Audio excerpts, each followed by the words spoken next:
Good evening and welcome back.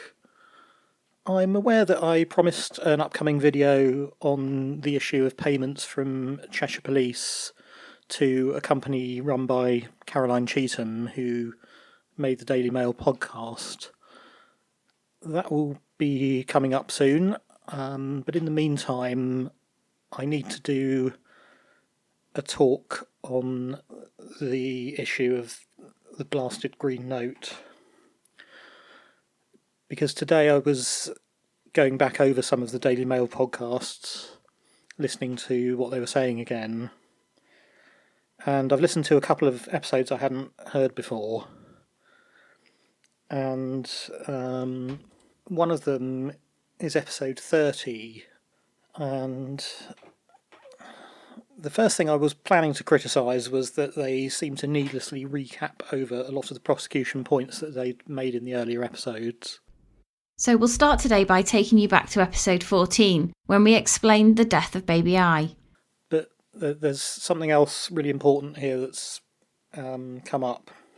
It's to do with this Paul Hughes thing as well, about him saying that when we turned up, Lucy Letby was expecting us to turn up one day, as if she knew she'd done something wrong.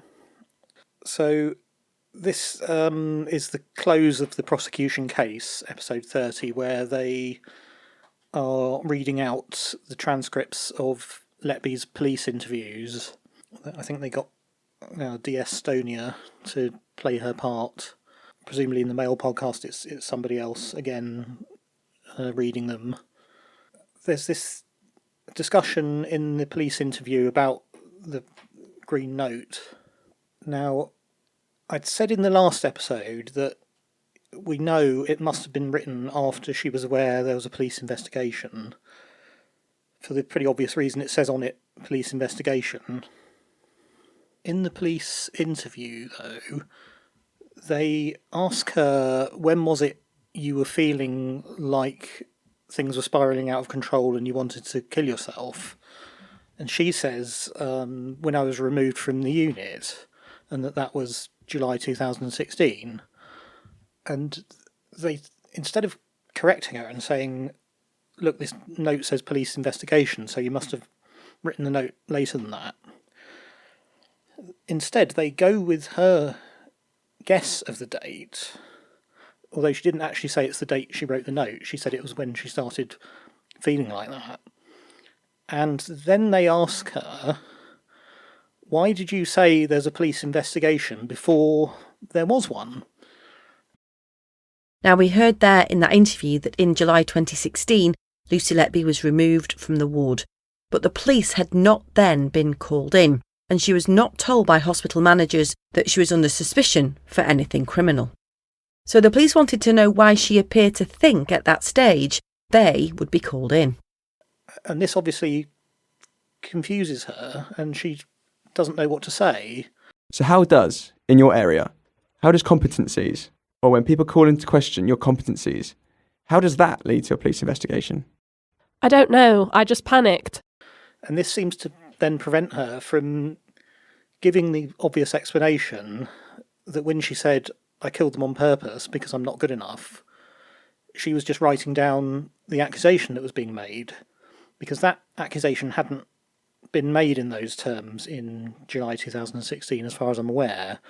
That happened around the time of the grievance, which was about April 2017, I think.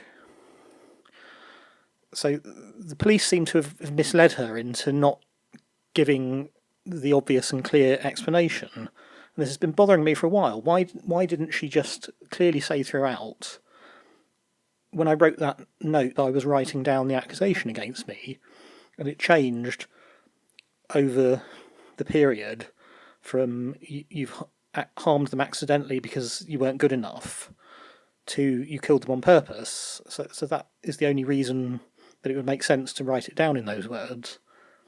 And it makes sense now that the police asked her, were you feeling like this? And she said, around the time I was moved off the unit. And then they questioned her after that on the basis that this note must have been written in July 2016. And she doesn't seem to be given a proper opportunity to explain it. It's just another complete cock-up in a line of them from Cheshire Police, as far as I can see, and possibly the one thing that was the turning point for the verdict.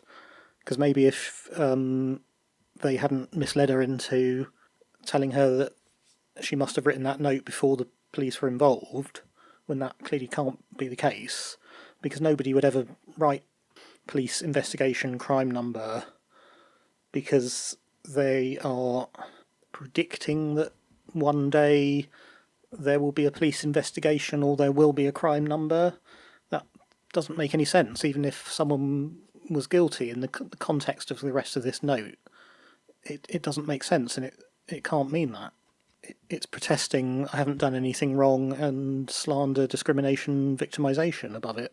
It must be that they misled her, and this may well be the turning point for the whole case, I think, because I think if she said all along, I wrote down the accusation against me, repeated the accusation like in My Cousin Vinny, I think that should have been believed.